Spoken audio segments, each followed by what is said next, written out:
Hello everyone. Today we will learn about teenage pregnancy.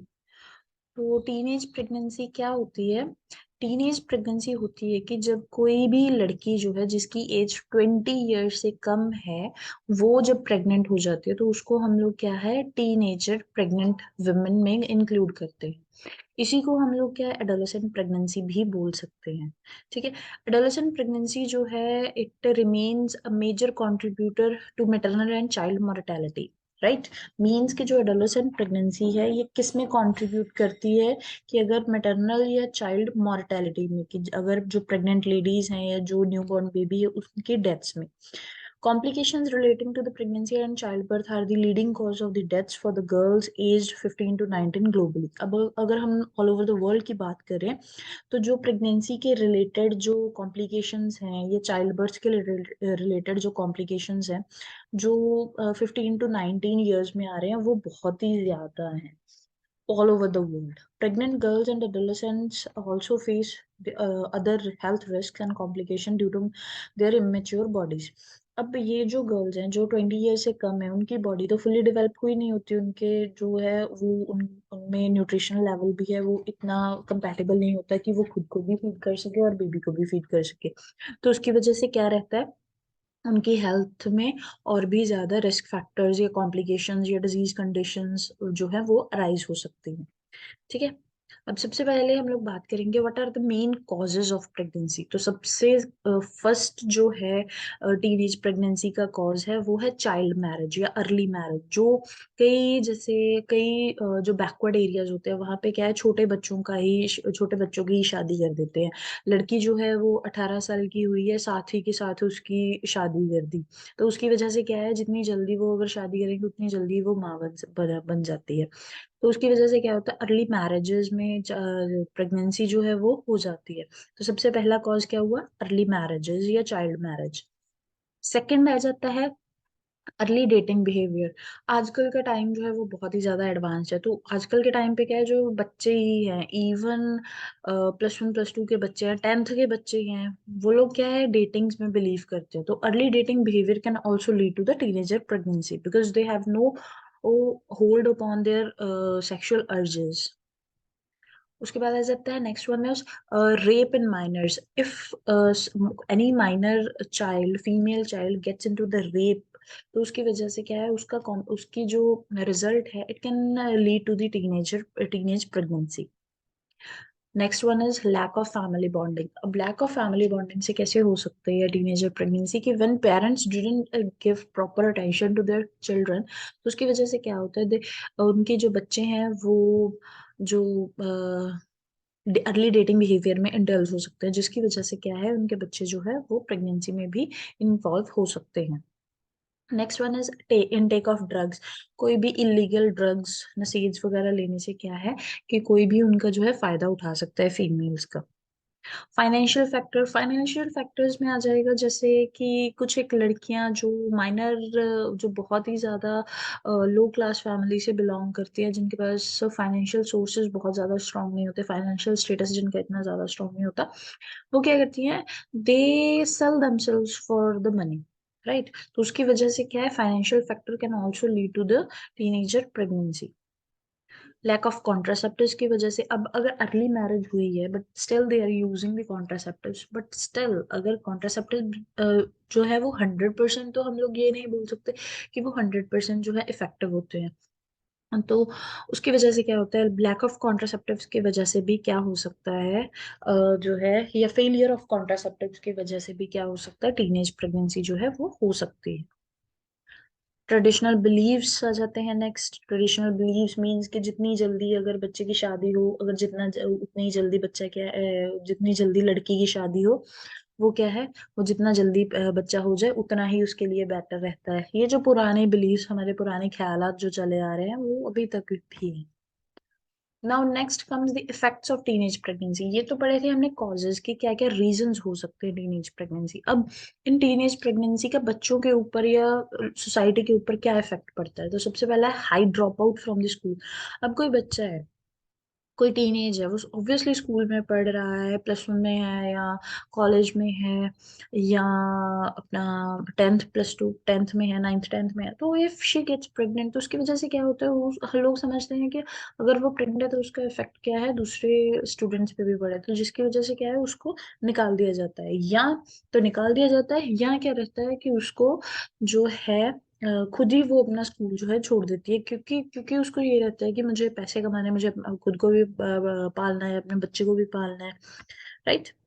Next one is inadequated nutrition. अब जो बच्चा है, जो टीनेजर है, जो प्रेग्नेंट हुई है लेडी, वो खुद की तो न्यूट्रिशन कंप्लीट कर नहीं पा रही, उसकी बॉडी जो है वो फुली डेवलप नहीं है, एक बच्चे को फुली डेवलप बच्चे को कैरी कर तो नहीं, कैरी जो है वो तो नहीं कर पा रही, खुद को तो कैरी कर नहीं पा रही, तो वो अपने बच्चे को फुलफिल करने के लिए, तो उसके लिए भी न्यूट्रिशन क्या है, वो कम ही रहेगा, ठीक है। Next, pre mature birth. अब अब जो टीनेजर प्रेग्नेंट लेडी फीमेल्स होती हैं, उनमें क्या रहता है, उनमें प्री मेच्योर डिलीवरीज होने के चांसेस जो है वो बहुत ही ज्यादा रहते हैं, जिसकी वजह से क्या है, अब child mortality, neonatal deaths जो है वो बहुत ज्यादा फ्रीक्वेंट रहती है। उसके बाद आ जाता है मेटरनल एंड इन्फेंट मॉर्टेलिटी, जो है वो भी इंक्रीज रहेगी, क्यों, क्योंकि मदर ना तो खुद को संभाल पाती है, ना बच्चे को संभाल पाती है, जो उसकी नीड्स है वो भी अनफुलफिल्ड रहती हैं, हेल्थ के रिस्क्स भी रहते हैं, ठीक है, ऐसी कंडीशंस में। Now next comes the prevention. अब इसकी जो टीनेज प्रेगनेंसी है उसकी हम लोग कैसे प्रिवेंट उसको कैसे कर सकते हैं, सो सबसे पहले आ जाता है for the adolescents who are sexually active using effective contraceptive such as condoms, birth control pill, the patch, vaginal rings, intrauterine devices or injectable birth control every time they have sexual intercourse will reduce the chances of unwanted pregnancy। अब जो भी adolescents है, जो and those who are sexually active, they should use any kind of contraceptive methods like condoms हो गए, birth control pills हो गया, patches हो गए, vaginal rings हो गया, IUDs, diaphragms, ये सारा कुछ क्या है यूज कर सकते हैं, so that कि whenever they have the sexual intercourse, then तो जो प्रेगनेंसी होने के चांसेस है वो क्या है, उनको रिड्यूस किया जा सके। Next one is be clear about own sexual values and attitude. जो भी एक पर्सन को खुद को चाहिए होता है कि उसके सेक्सुअल वैल्यूज क्या है, उसका क्या बिलीफ है about about intercourse before the marriages और without out of the wedlock, तो उसके बारे में क्लियर होना चाहिए, if they are willing to do this sex और not. Talk with your children early and often about the sex and love. Be specific means के बच्चों के साथ जो है, अपने जो भी बच्चे हैं हमारे घर में, टीनेजर बच्चे स्पेशली, उनके साथ क्या है, बात करनी है regarding intercourse and love and specific, to the point बात करनी चाहिए, क्योंकि मोस्टली क्या रहता है कि जो पेरेंट्स होते हैं वो अपने बच्चों में वो अपने बच्चों के साथ घुमा फिरा के बात करते हैं। अब घुमा फिरा के बात करेंगे तो ना तो बच्चे को समझ में आएगी, ना पेरेंट्स को पता चलेगा कि क्या बात करनी है, टू द पॉइंट जो है वो बात करनी है। अपने बच्चे को सुपरवाइज करना है उनकी एक्टिविटीज को, कि वो कहाँ जाते हैं, किसके साथ मिलते हैं, उनका पीयर ग्रुप कैसा सा है, राइट।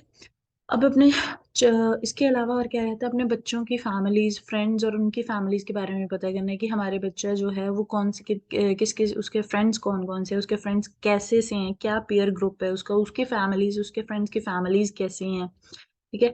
अगर कोई क्या है, कोई बच्चे जो है अर्ली जो डेटिंग बिहेवियर जो है वो शो करते हैं, या वो अपने पेरेंट्स से, अगर हम लोग स्टार्टिंग में ही बात कर रहे हैं कि हम लोग क्या है अर्ली की, अगर हम लोगों ने पहले ही स्टार्टिंग में ही ओपनली बात करी हुई है अपने बच्चों से, तो दे कैन ट्रस्ट अस, तो ठीक है, वो अपने पेरेंट्स क्या है फुली बात कर सकते हैं, दैट आई लाइक समवन, तो मैं उसको डेट करना चाहती हूँ या चाहता हूँ, ठीक है। तो उसके बारे में उनको डिस्करेज करना है कि this is not the right time, right. Take a strong stand against teens dating people who are insignificantly older and younger than they are।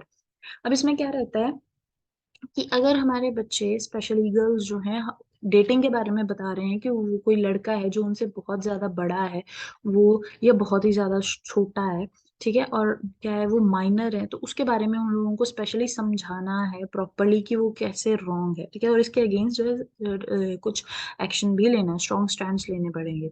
Help your teens with options। Teens have options for the future that are much more attractive than the early pregnancy and parenthood। अब बच्चों को इस चीज के बारे में बताना है कि if they get pregnant in early, तो उसके बाद में उनका फ्यूचर क्या कैसा सा रहेगा, ठीक है, इफ दे तो विदाउट प्रेगनेंसी या विदाउट अर्ली डेटिंग बिहेवियर, तो उनका फ्यूचर कैसा रहेगा, क्या कुछ उनको क्या है मिल सकता है, अर्ली पेरेंटहुड में क्या क्या कॉम्प्लिकेशंस आ सकते हैं, फिजिकल कॉम्प्लिकेशन, मेंटल कॉम्प्लिकेशंस, उसके बारे में क्या है, बच्चों को बताना है। Emphasise how much you value the education, education की वैल्यू के बारे में उनको बताना है कि जो अगर if they get the proper education तो वो उनको कैसे जो है इम्प्रूव कर सकती है। Know what your kids are watching reading and listening to, obviously हम लोगों को अपने बच्चे, अगर हम लोग क्या करते हैं अपने बच्चों को आजकल अपना टाइम कंप्लीट करने के लिए या खुद को क्या है इंडल्ज करने से बेहतर हम लोग क्या समझते हैं कि बच्चों को टीवी देखने की अलाउंस दे देते हैं, उनको मोबाइल फोन्स अभी हम लोग छोटे बच्चों को ही दे देते हैं कि ये जी इसका फोन है। तो हम लोगों को इस चीज के बारे में पता होना चाहिए कि हमारा बच्चा फोन में क्या देख रहा है, कैसी सी रील्स देख रहा है, इंस्टाग्राम पे क्या देख रहा है, सोशल मीडिया कौन कौन से यूज कर रहा है, कौन सी साइट्स यूज कर रहा है, क्या रीड कर रहा है, कौन सी कॉमिक बुक्स हैं, कौन सी मैगजीन्स हैं, किस किस तरह के सॉन्ग जो है वो सुन रहा है। ठीक है। बच्चों के रूम में क्या है, जो बेडरूम्स में क्या है, टेलीविजन्स जो है वो बिल्कुल भी नहीं होना चाहिए। And last one is strive for a relationship that is warm and affectionate, firm and discipline and rich in communication। अब हम लोगों को क्या है, पेरेंट्स को अपने बच्चों के साथ ऐसा रिलेशनशिप मेंटेन करना चाहिए जहाँ पे प्यार भी हो, डांट भी हो, डिसिप्लिन भी हो और कम्युनिकेशन भी हो, कि हम लोग क्या है बच्चे हमारे साथ और हम बच्चों के साथ क्या है फुल्ली खुल के बात कर सकें। ठीक है। दे वो क्या है हमारे हमसे कोई भी बात क्या है हाइड ना करें। ठीक है। So this is all about today's topic. Thank you very much.